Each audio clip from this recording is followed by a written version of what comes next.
Right, good afternoon, good evening rather. Welcome everybody to the IRDR monthly seminar. Very pleased to have Megan Klaar here, who is an Associate Professor at the University of Leeds in the School of Geography. Before I just introduce her, just remind you that it's an expectation of UCL. You should try and wear masks indoors, and if you do, sort of watch out for each other. You probably know there have been 1 or 2 cases per week in the IRDR of positive tests, but nobody, I think, has actually caught COVID in the IRDR, which is good news. Anyway, so just introducing Megan. So she's going to talk on natural flood management, a very sort of appropriate topic. Those who just sort of had COP26. Megan's research aims to help environmental managers and policymakers to make informed decisions regarding sustainable use of natural resources. She's an interdisciplinary scientist, interested in linkages between ecology, geomorphology, and hydrology. So with that introduction, I'll just hand over to Megan. Brilliant, thank you. Yeah, so just checking first of all, can everybody hear me? Yeah, okay, cool, thanks. And hopefully, I'm just going to leave you to do all the video stuff, and I'll just pretend that it's all going swimmingly. Brilliant. Well, I'm just going to dim the lights a little bit. Let me know, is that okay? Can you all still see? Yeah, okay, cool. Yes, thank you so much for the invitation to come and talk to you today. This is the first time I've been allowed out of Yorkshire for work purposes. I only found out just before I got on the train that I was supposed to have filled in a risk assessment to allow me to come to the Big Smoke. So don't advertise this too widely in case I get into trouble that I haven't filled in my risk assessment. Oh well, anyway. So yeah, very pleased to be here and thank you so much for the invitation. So I wanted to talk to you guys about natural flood management. I'm not really sure if you've heard of natural flood management before or not, but it's increasingly being used by a number of different organizations, the government and local communities to really help to manage their flood risk. And it's seen as a win-win because in addition to delivering some of these flood risk benefits, it's also able to enhance and restore the natural environment. So really, really good stuff. But more and more NFM practitioners are starting to actually question whether or not it's delivering the flood risk benefits that it promises. And so that's what I really wanted to explore today, to look at whether or not natural flood management can deliver those promises. It's always one, isn't there? So, really, this is just the outline of what I'd like to talk to you today about. We're going to start by looking at some of the difficulties in assessing the performance of natural flood management, and we'll see that that's actually one of the reasons, this difficulty in assessing the performance, is why a lot of practitioners are actually questioning its effectiveness. So we'll see why is it that it's quite difficult to manage this, and how can we actually increase and improve some of those assessments. And that leads on to a lot of the work that we've been doing at the University of Leeds, looking at gathering evidence of that effectiveness. So what data and empirical information can we start to collect to better understand whether or not it's worth doing? I'm then going to spend a little bit of time talking about some of the so-called secondary benefits that natural flood management can deliver, because I'm hoping that by the end you'll see that it's only by really taking this more holistic approach to considering the full benefits of natural flood management that we start to realize why it can be a very, very useful tool. And that really just leads me on to what I call changing the acronym. So it's about how we need to change the way we think about natural flood management into its wider context, and really helping to communicate those additional benefits. That's when we're really going to start seeing natural flood management taking off and actually delivering what it can promise to deliver. So, probably preaching to the converted here, considering your research interests. This is really just background about why is NFM coming more and more into the scientific realm. So So as you all, I'm sure, probably know, climate change is causing a number of different changes to the frequency and magnitude of extreme flood events. So a lot of this is driven by increased autumn and winter rainfall, and that's also driving a lot of these increases in the frequency and magnitude of flood events as well.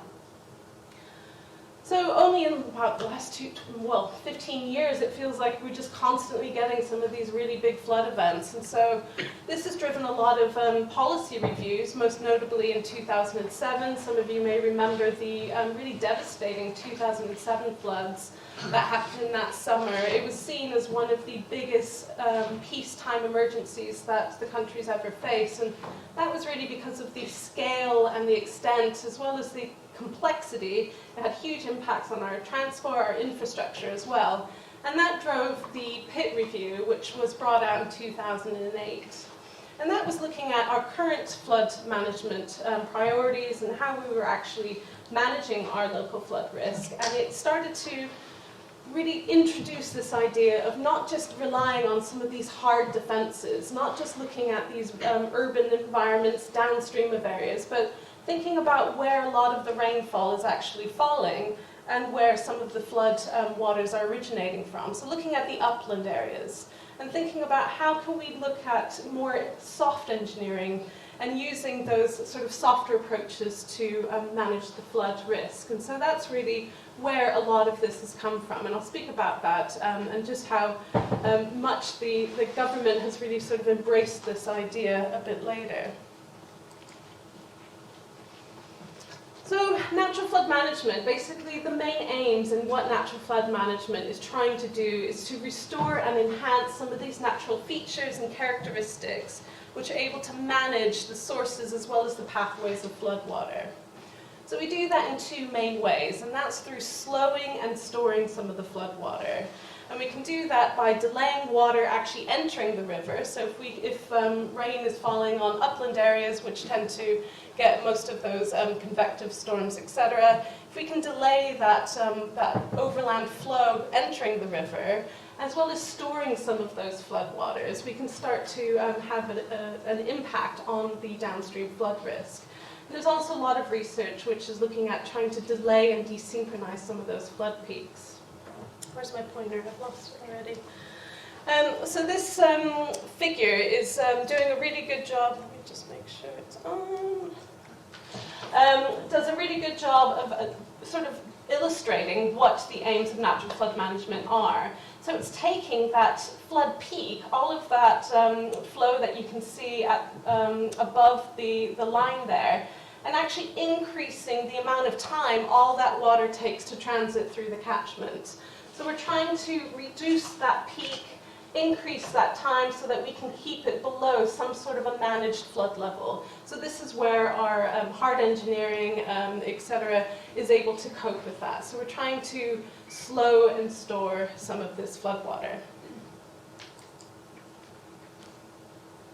So this is just some examples of some natural flood management techniques that are used in the upland areas. This is an example from Yorkshire, in the area that I do a lot of my research in. So you can see, we were talking about this just having tea just earlier, about blocking drainage pipes that were put in a number of years ago to drain the land to allow farming practices to happen. So we're filling those back in so that land can work much better in terms of storing some of that flood water. You can see that we can also create a number of different water storage options, swales, offline ponds, etc., and intercepting runoff. So we can do that in lots of different ways, and I'll actually speak a little bit more about how we do that. But I just wanted to give you an illustration so you understand what type of interventions can be determined to be natural flood management.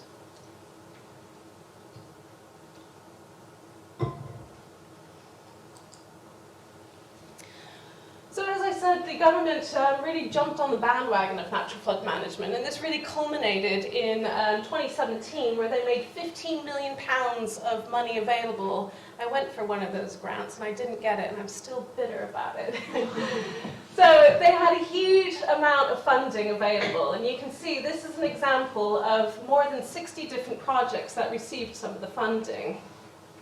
You can see a bit of a split between the different types of projects. So those ones in orange, these are very large catchment partnerships. So these were being led predominantly by the Environment Agency, Natural England, and had a huge number of partners involved within it as well. And these were really, really big, large-scale projects. So they were doing landscape-scale natural flood management interventions.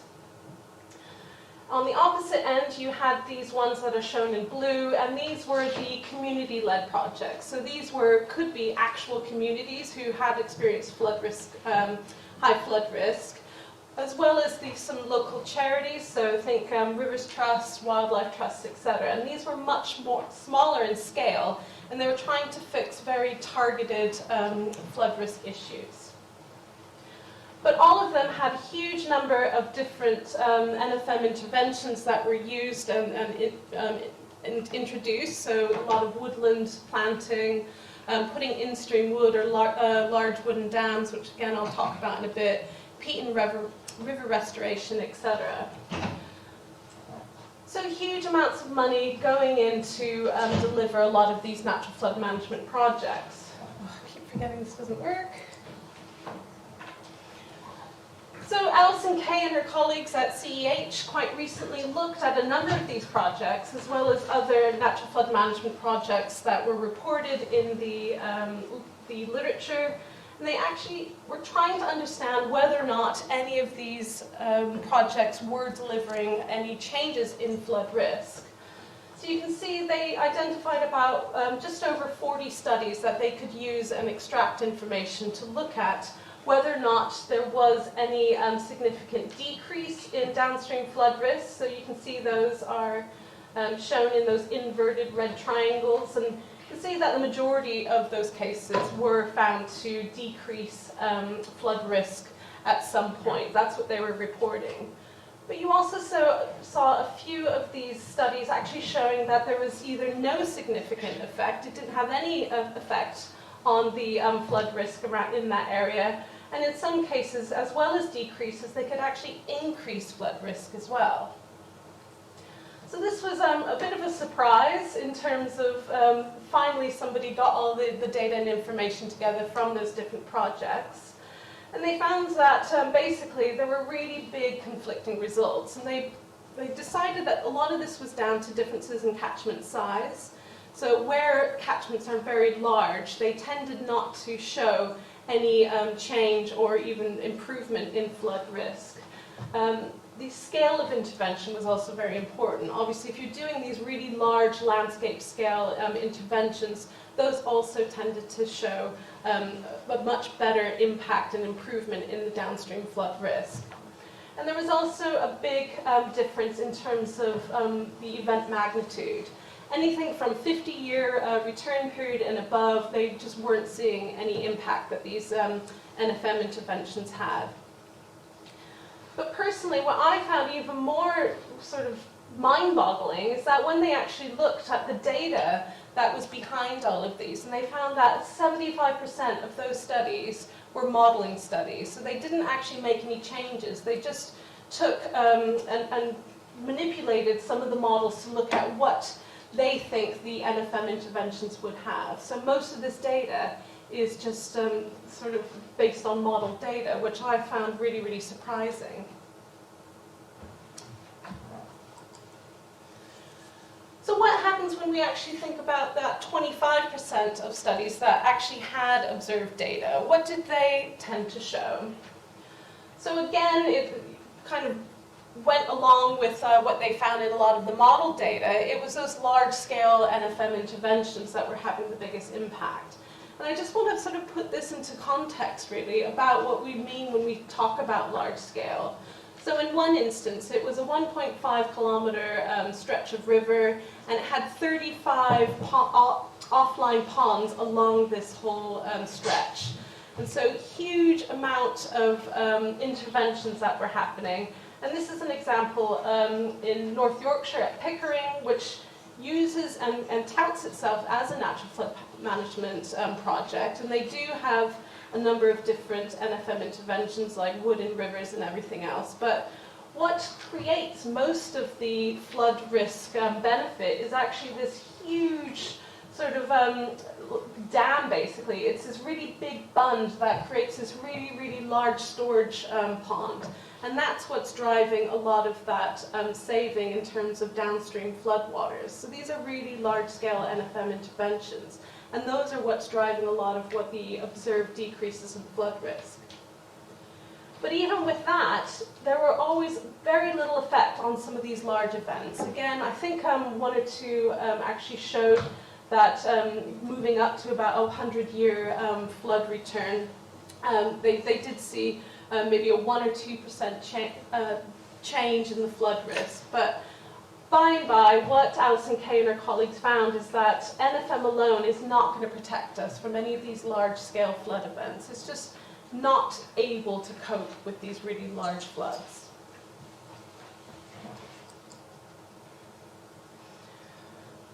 So what about some of those ma and pa community-led projects?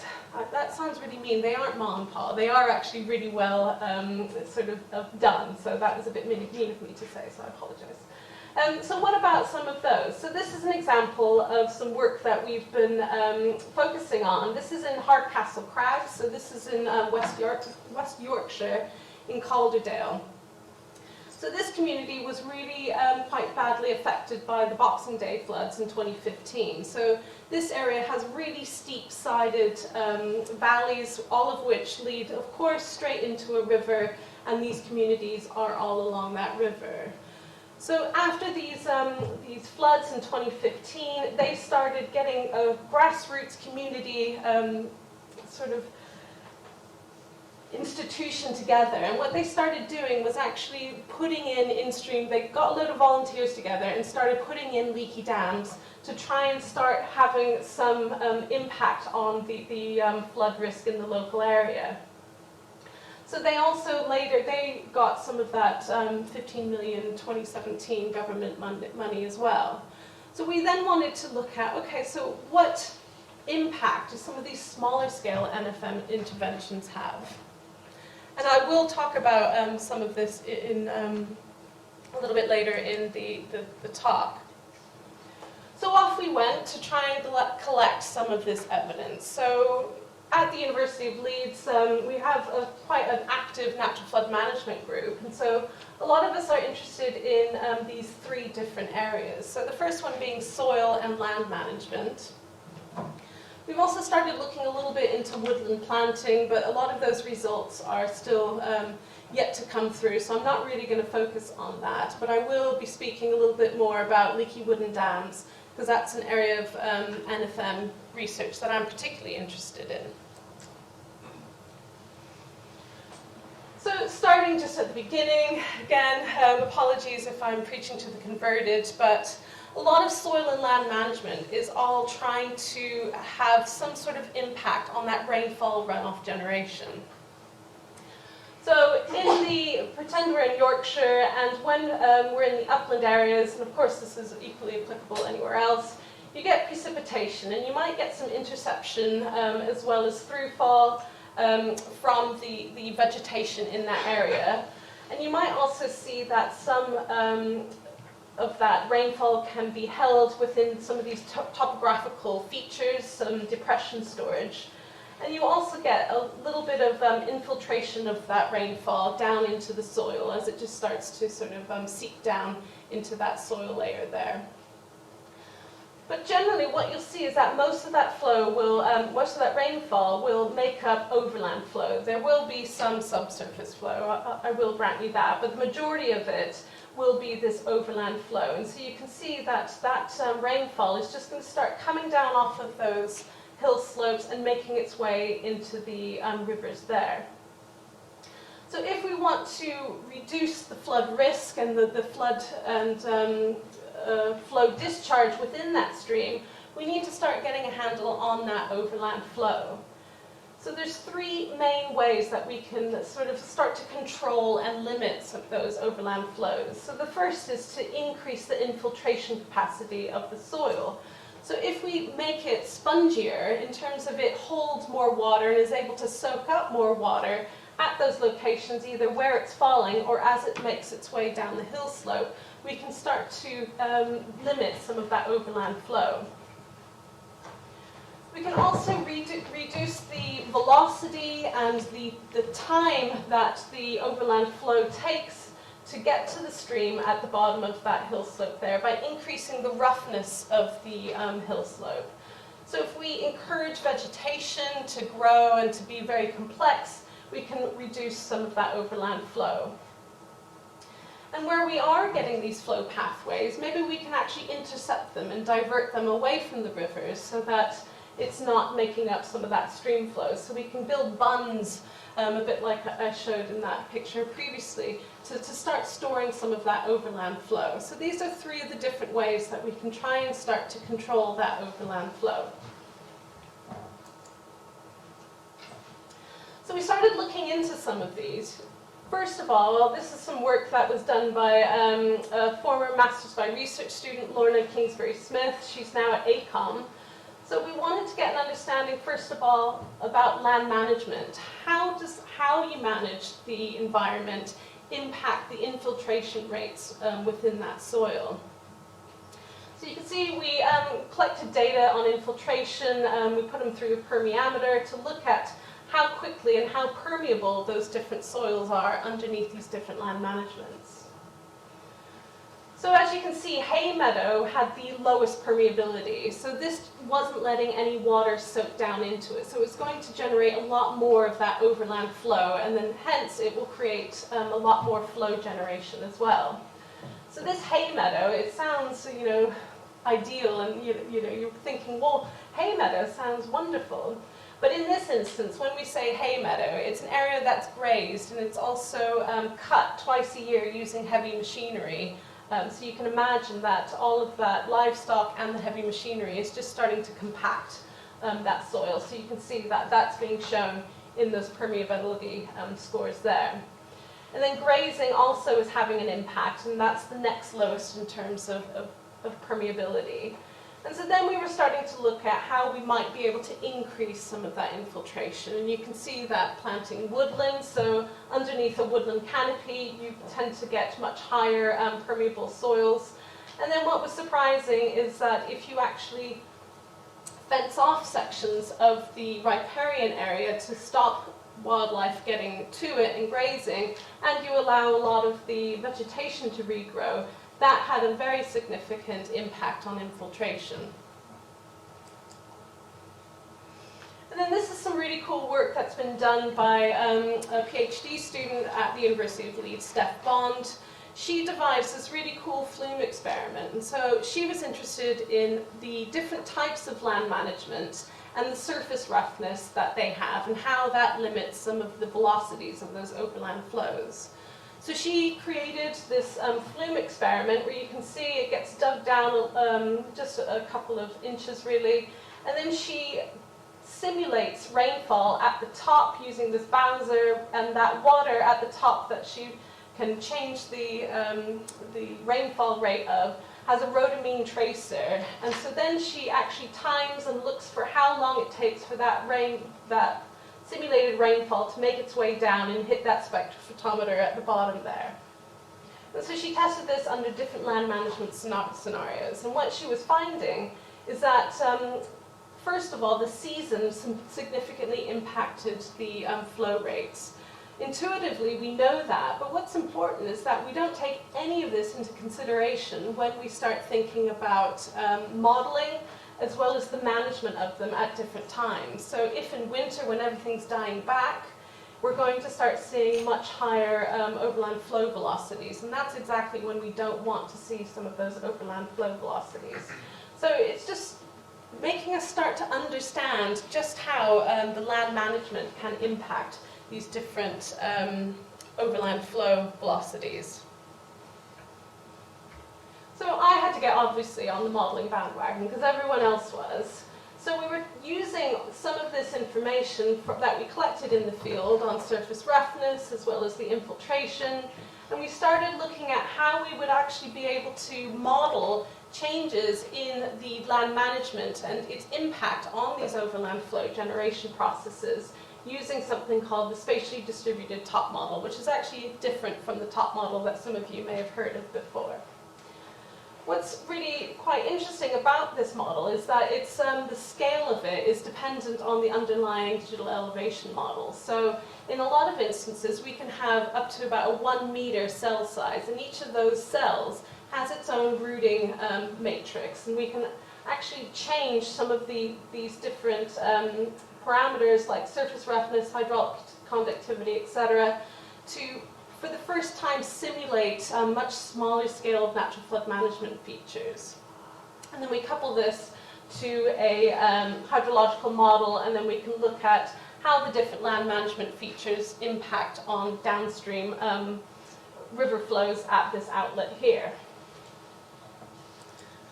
So using that model and some of the information that we were collecting, we decided to test it with a number of different NFM scenarios to see which ones were most effective at reducing downstream flood risk.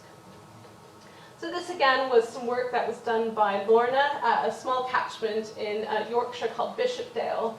It's only about 38 square kilometres and is predominantly grassland. Most of that is actually improved grassland, and that's that sort of acid green colour you can see there. So we spoke to the landowners and we worked with Yorkshire Dales Rivers Trust to actually come up with some realistic scenarios about what would a landowner actually be willing to do in terms of NFM. And we did a number of different scenarios, including woodland planting, some soil improvement, so that's really looking again at changing some of those soil infiltration rates, putting in buffer strips, hedgerows, etc. So we had the baseline here, and that was just the current land use. And then we did sequentially all these different interventions. And again, looked to see how that had an impact on the relative peak in terms of the magnitude of that flood, as well as how long it takes for that flood peak to move through. And we did it for 2 different storm events. We did it for a 10-year, 12-hour storm event. That's a typical sort of storm duration that we would see at this location, and we also did it for a much larger storm event as well. Oh, that's meant to be, that square is meant to be over -7, so it moved somehow. So what was quite surprising is that, one thing I didn't mention is that we also did what I like to call the kitchen sink model. So we threw everything at it. What if we did every single NFM feature that we could? So we planted a woodland, we put some hedgerows around it, we put riparian buffer strips, etc. So the kitchen sink model. But what was interesting is for this 10-year storm event, we saw that increased soil infiltration was the one that did the best job of reducing that flood peak, as well as changing and delaying that flood peak as well. And when we look at the 100-year, that's pretty much where it should be, -11. We saw that woodland planting had the biggest impact on downstream flood risk. And then I sort of already gave the answer away. Oh, that's meant to be over all NFM. So what I found surprising was that throwing the kitchen sink at it and doing every single intervention that we possibly could didn't perform the best, and in some cases, as you can see, it actually made it worse. So, made it worse somewhere. Anyway, it wasn't nearly as good as we thought it would be. So this really made us start to think that we need to start considering what type of interventions are best for different locations. We can't just assume that the more we throw at it, the better it will be, because we weren't seeing that from a modeling point of view whatsoever. So that was some of the interventions that we could do on land, and now let's think about what we might be able to do to slow some of those flows that are actually, once they're in the river. So to slow in-stream flows, quite often we can do things like river restoration, so we can put the bends back in the river through river re-meandering. So it's giving the river more time to move the water through the catchment. We could restore the wetlands and the floodplain areas so that they're acting in a way that they should be in terms of storing some of that water and creating some of these online storage ponds as well. But what tends to be used, those are very large sort of interventions, and so you need a lot of licenses, a lot of money to do those. So what tends to be used instead, because it's much easier to do, is to use these leaky wooden dams, but I'm going to call them dams or in-stream wood as we go forward. So this is an example of a leaky dam in action at a site that we've been studying for a number of years now in Yorkshire. So what's interesting about this is it's showing really well just how it acts in some of these flood events. So it's important to realize, first of all, that when we design the structures as a natural flood management tool, they're very different from what natural accumulations would look like and how they would act. And so because we're only wanting them to be active in times of flood, so we don't want them to be interacting with the rivers at times of low flow or base flow, because we want to allow the movement of a lot of sediment as well as you know, plant litter, leaf litter, and fish and everything else. We design them so that they are only active at higher flow events. But their main job is basically to slow the flow within those rivers and increase the floodplain storage. So again, you can see it happening really well here. The flow is coming around that corner, it's hitting that in-stream wood, and it's forcing this flow out of the river and down onto the floodplain. So it's creating this new channel. So that's slowing the flow within the river, theoretically, as well as increasing the storage within the river. So you get a lot of damming behind some of those leaky dams as well. These are predominantly used in relatively small rivers, again, because you can really see the power of that water, and you can imagine that in a larger river, it just wouldn't be able to sort of cope. But what's interesting is there's really limited empirical evidence of the effectiveness of these, even though they're used in most natural flood management interventions. So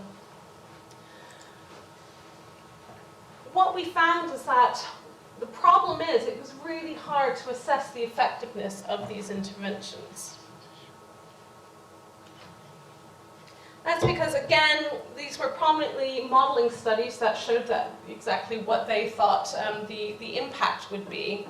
And there was hardly any information using a before-after control impact. So it was really difficult to untangle exactly what was happening and just how effective or not these interventions were. And so that was really impacting on the ability to scale up and to use some of these and apply them to locations other than the ones that they were installed within.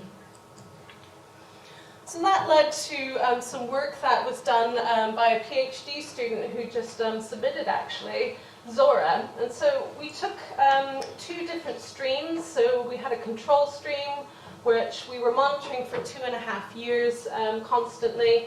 And we had an impact stream. So after 1 year of baseline information, we put in 8 dams to look at the impact that it might have in these flood peaks as well as the timing of them.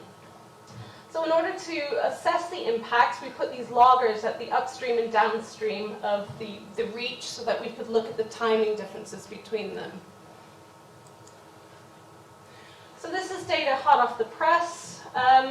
So what's interesting here, so I'll just talk you through it just really quickly, first of all, is that this was on the y-axis is the treatment effect, so whether or not it was decreasing, in this case, the peak discharge. So anything that's positive means that it's delaying that peak or reducing that peak discharge, and anything that's negative means it was actually increasing that peak discharge, so a little bit opposite to what you might think. And then because she had these loggers in for 1.5 years post-intervention, we've got a number of different events that happened. And so she was able to look at different return periods to look at how much it reduced that peak discharge. So you can see that these were most effective at those very small events. I think it was 16%, they decreased that flood peak discharge. But as the events increased in magnitude, you can see that the effectiveness started to decrease until it actually got to being a case of actually increasing that peak magnitude, that peak discharge. So the effectiveness was decreasing with increasing flow.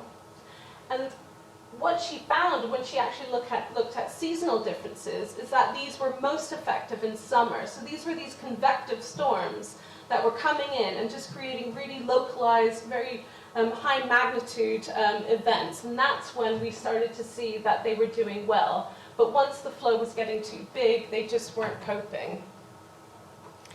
And that's similar to some work that, again, this is Sophie Tankard, who's just about to submit her Master's by Research, where these are events that happened at the Hardcastle Crags. That was the video I showed you a little bit before. And again, she had these loggers in for a while, and she took all these different events and separated them by whether or not she saw a delay in peak flow, no change in peak flow, or for whatever reason, the bottom logger peaked before the first. So she's only just going through some of these results, so these are also hot off the press. But what's interesting is, again, what she was finding is that it's these really intense summer storms where these instream wood was most effective. So this led us to start thinking about why is it that they're doing well sometimes but not others. And so it also made us think about asset performance. So you can see this again is that, I think it might even be the same, just a different view of that video we had earlier. You can see that they really do take a pounding a lot of the times when you get those really high flows, and they're just getting, they may as well not even be there. They're just getting it sort of washed over. And so that led to Zora looking at and considering the probability of failure of these. So you can obviously imagine that we don't want these to break up, make their way down the river onto a bridge and then cause some sort of blockage. We'd be in a lot of trouble. So in addition to her own studies from those 8 different dams, she also did a questionnaire with a number of NFM practitioners to get an understanding about their failure rates. So what I think was most interesting is that it was up to about 1 in 17 year that these did fairly well. But when they do go, the whole thing goes. You don't get partial failures. You tend to get a complete failure rate.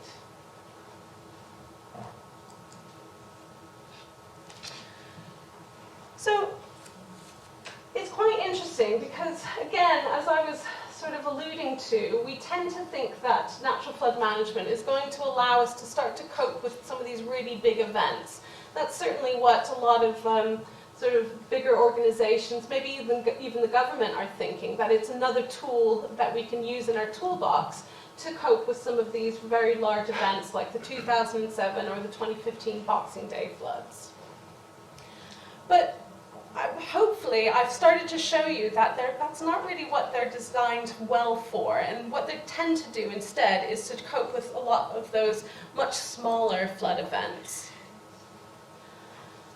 So this is quite an interesting study that hopefully sort of starts to put NFM in its context, because this was a study that was done quite recently looking at Europe and the regional trends in some of the flood events and how they may have been changing over, I think it was from 1960 to 2010.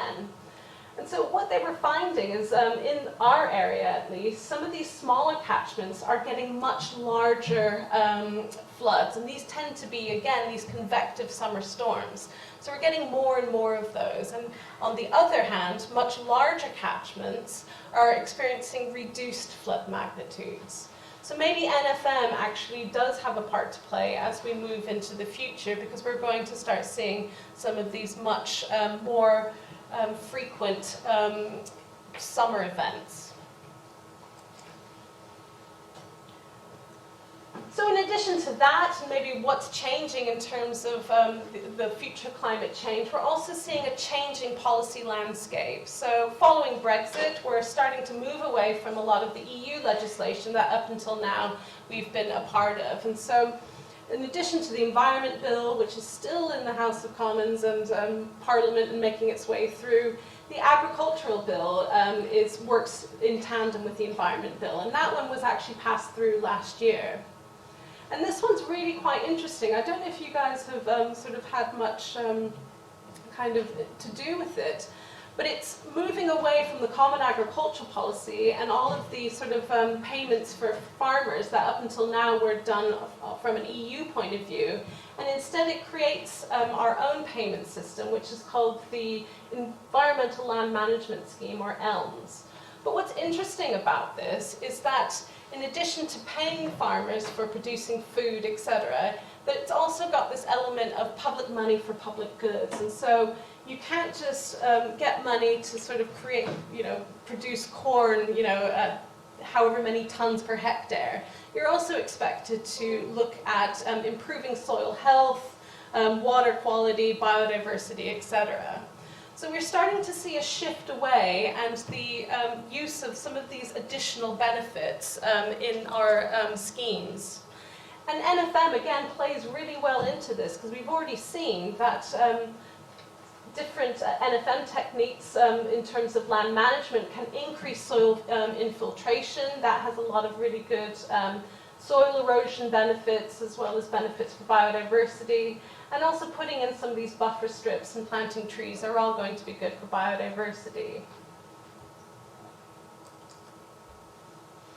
So that led on to some work that we've been doing. This Hoen just finished his PhD, actually. So we started looking at the secondary benefits of some of these NFM interventions.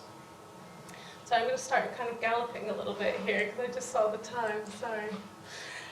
So these are just, I just wanted to spend a bit of time talking about some of the additional benefits that the NFM, and in particular these large woody dams, can actually provide to the environment. So this is some work that was done a few years ago by Megan Barnes, where she looked at, this was, I think it was Storm Hannah or something in 2019, and she looked at before and after this large flood event, and we actually saw that these leaky dams were able to do a huge amount of sediment trapping. So it stopped a lot of that sediment moving its way down the river and creating some really nice geomorphic features which weren't there before.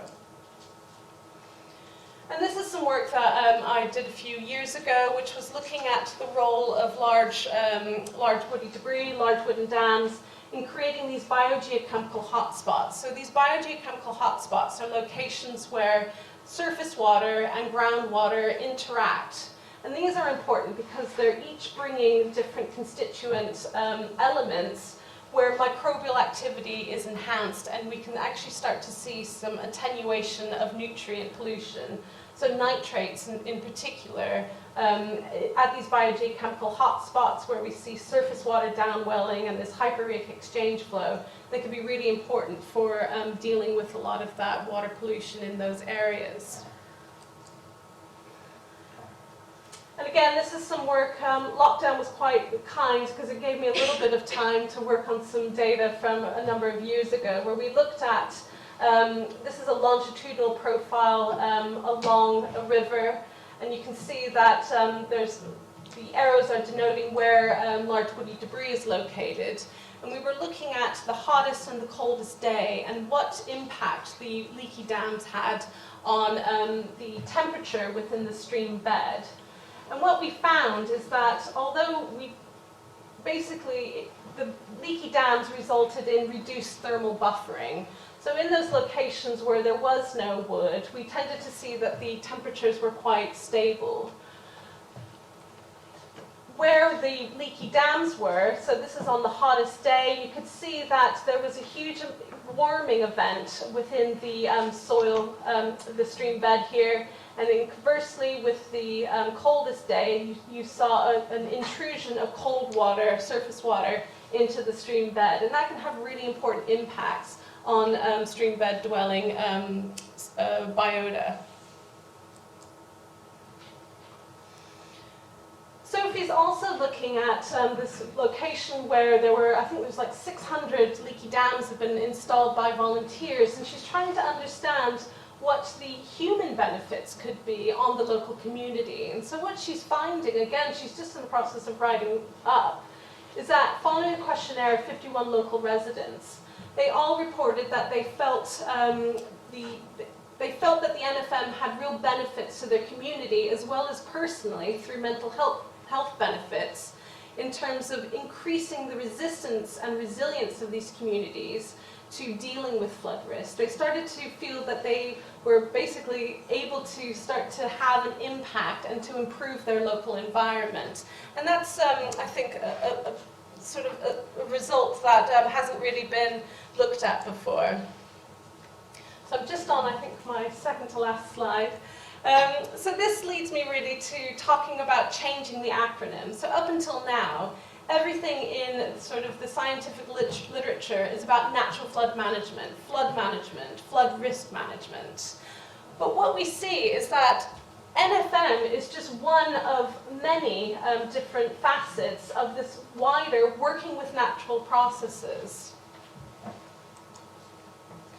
So instead of just thinking about the flood sort of elements and the flood risk and how we might be able to decrease that, we're trying to get people to think more of a more holistic approach, so catchment-based flood management. And this is where we need to start thinking about how can we use the infrastructure we already have, such as reservoirs, to actually help us to manage some of this flood risk. Working with natural processes is looking at this, but also taking on sort of a better cross-section of the catchment by bringing in urban as well as rural areas and estuaries and coasts and how they can play a role in this wider catchment management. And then we've got nature-based solutions. So this is looking at some of, like, bringing society back into it and getting people to make decisions so that we can effectively adapt and provide some of these human well-being benefits that up until now, just when we think of natural flood management in our blinkered way, we're not really taking on board. So this is really, I think Stuart Lane kind of summed it up in his 2017 Wires Water paper, where he's just saying that NFM is best advocated when we're using it in addition to some of these more traditional flood risk management approaches. And we need to consider some of these wider benefits as well. And so this really plays into some work that we've been doing about integrated catchment management. So we're changing all of our policies, love it or loathe it, Brexit. This is our opportunity to start to take on this more holistic approach to our catchment management. So really, this is just the last slide, the summary slide. So the title of my talk was, Can Natural Flood Management Deliver What It Promises? What I'm trying to hopefully get across is that these promises need to be realistic, and we need to start using empirically derived information to understand it. But we most importantly perhaps need to think about some of these secondary benefits and take them into account, because perhaps they play just as important a role as the flood risk management benefits that natural flood management can deliver. And again, we need this more holistic and integrated catchment management approach. So, sorry, thank you.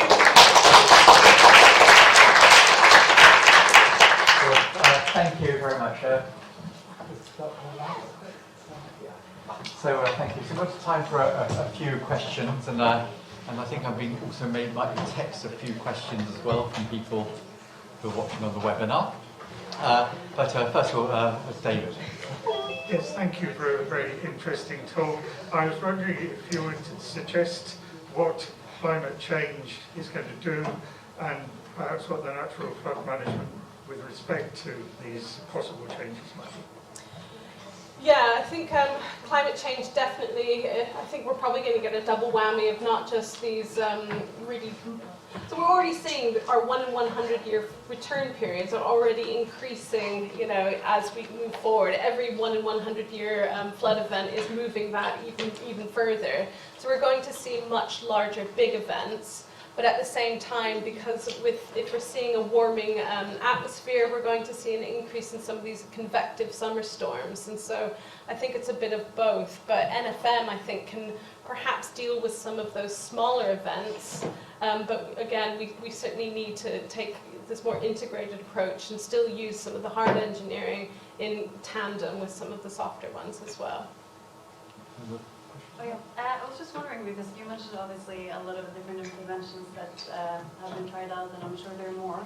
I was also wondering if it's also been tried out to make, well, river winter beds, so secondary river beds to actually work as floodplains.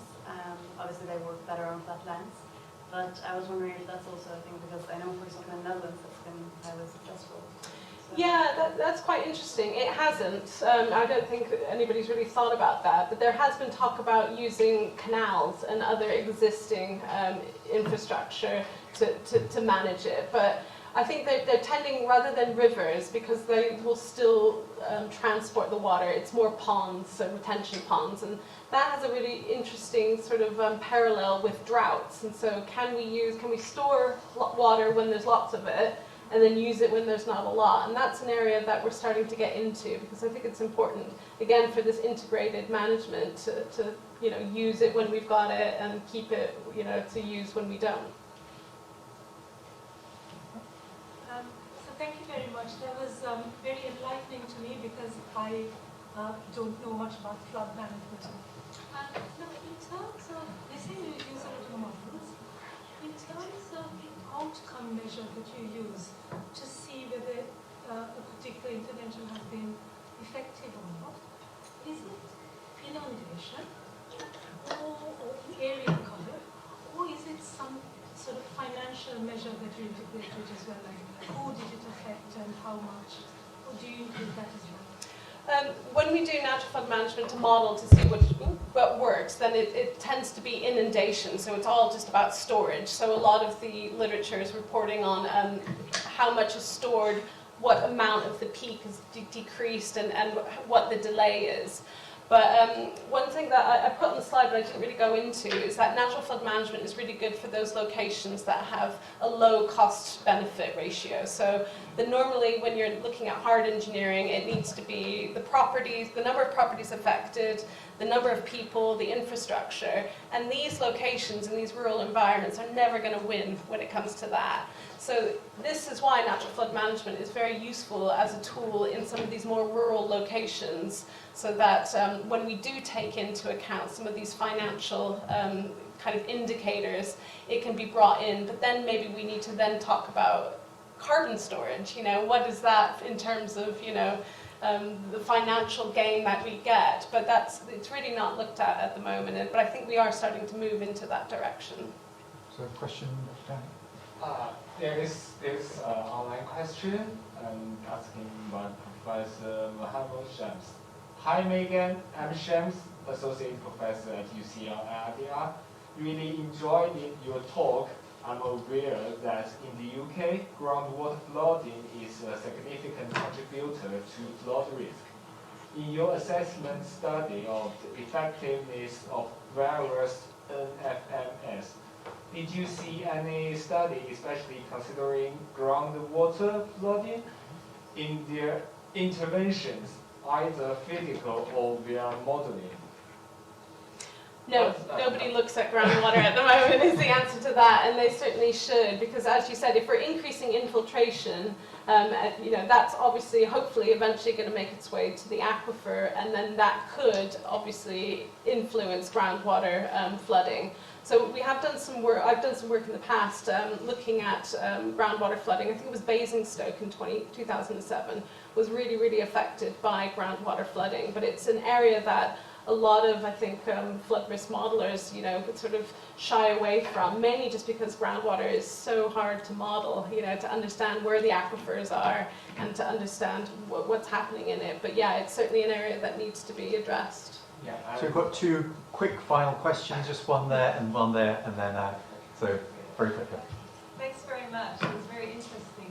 I just have a quick question about wildlife.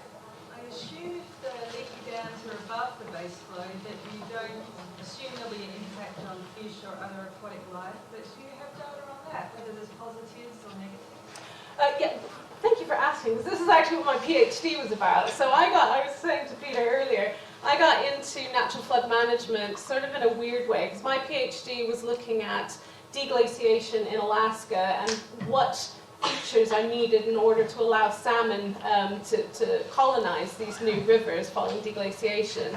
And it turns out it's in-stream wood. You know, but then those are the ones that are sort of natural accumulations on the stream bed, and those are really, really beneficial for a number of different species, invertebrates, fish, you name it, plants. But these NFM ones are a lot different, and because they allow this base flow, what Hohen's research was looking at is, can it deliver those additional benefits that we see with natural accumulations? And they do deliver some, but not as much, just because they're always wetting and drying, and they're not always in touch with the stream bed and the water. So there's still a bit to go with trying to get the benefits from in-stream wood that NFM designed in-stream wood would bring. And one very final quick question. May I ask you how local communities react to the implementation, for instance, of natural barriers, and how they are integrated in the follow-up period? They love them, you know, they really, really do. I think communities are very receptive to it. I think a lot of it is because it sounds good, natural flood management. It sounds like, you know, again, you're delivering a lot of these natural environmental benefits. So they're very positive about it. And what was interesting is in some of Sophie's research is looking at how people's knowledge of NFM changes, their knowledge of flood risk management changes as these projects are put in, and how it develops over time. Because what we actually found is that those people who were most knowledgeable about NFM had the biggest doubts about its effectiveness. So there's this weird kind of tension about it. But then we are seeing sort of these benefits for the communities in terms of community cohesion and just feeling like they're able to do something about their local flood risk. Thank you. I'll just say thank you very much, Megan.